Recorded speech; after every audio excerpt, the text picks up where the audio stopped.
All right, this is a Google solution to a problem that really didn't exist, but it is an extra step you guys have to go through.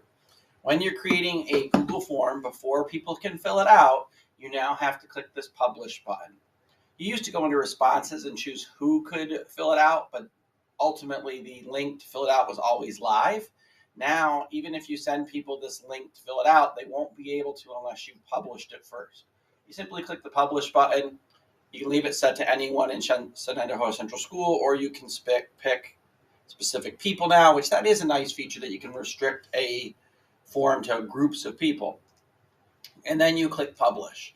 Once you've published it, you can click on the preview button, get the address to send people to fill out the form. Okay, so that part hasn't changed. It's really only the step where you have to publish it. And like I said, they did add the plus of the fact that you can now restrict a form to certain groups of people rather than just everyone.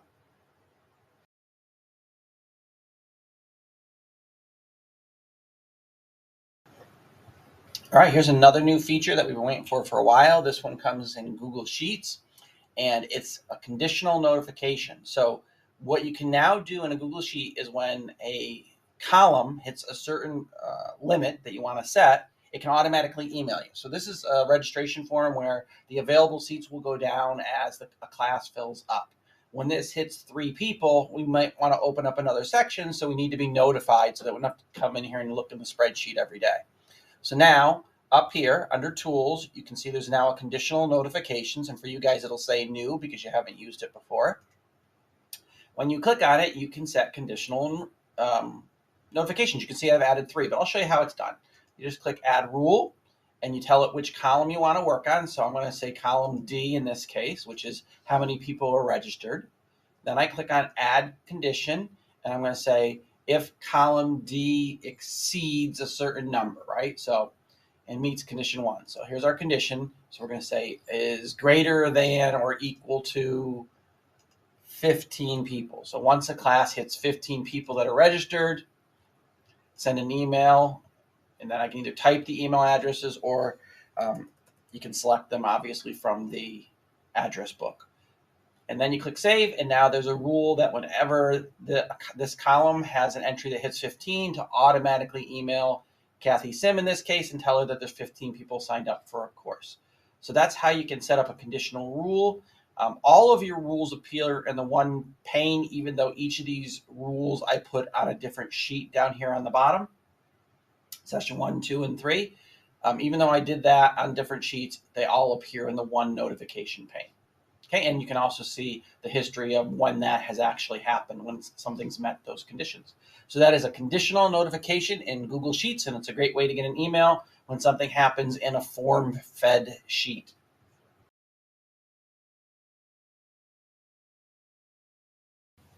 All right, so this is a Magic School new tool that came out today, literally, or well, the December 5th, depending what day you watch this video. So everything looks pretty much the same. On the teacher side, you now have this create a custom tool. Apparently, this will also be coming to the student side. And you go, wait a minute, on the student side, we could always customize the tools. It's a little bit more than that. So what you see right here now is a new tool in my panel. You won't see it on yours. It says Shen 4th grade informational writing feedback.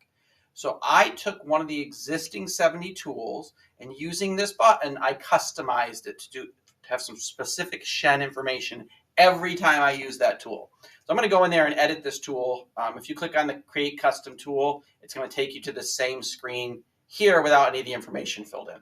So I'm using the writing feedback tool and I'm customizing it. So I've added that for Shen, it's the 4th grade and the informational writing tool right there. I changed the description slightly. I picked the grade level here. Notice that the teacher can change that every time they use it, although it is a 4th grade writing rubric in this case. But if you were using a generic rubric, like the Shen Learning rubric, and you wanted to then change the grade level depending on what grade of the writing assignment you're doing, you could do that. Okay. This describes the assignment to the AI, so you should be a little bit more specific than I am here, but I wanted to give it a basic run. And then I literally uploaded the Google Doc by clicking on the paperclip here. It's 608 words long, and it's a regular looking rubric. It looks just like any other rubric. I'm going to pull it up over here on my second screen, so give me 1 second. And then I'll pull it over here so you can see it.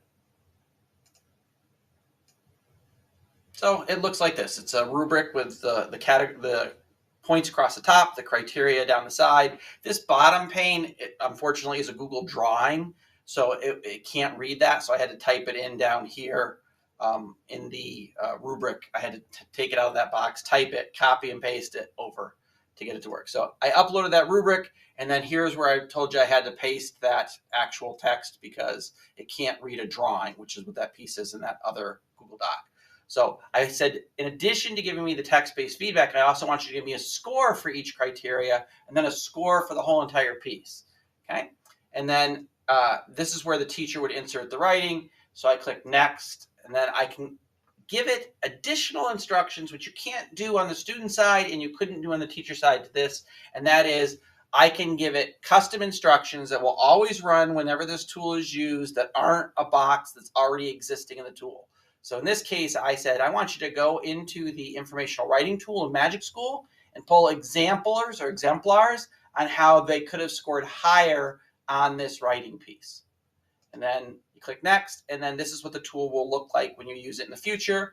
And I'm going to go back over here to my second screen again, where I have a piece of informational text that we wanted to score. And I'm going to paste it in here, and then I'm going to hit generate, and voila. What you get is areas of strength, areas for growth in that writing, general feedback on the writing mechanics, but here's the really cool part.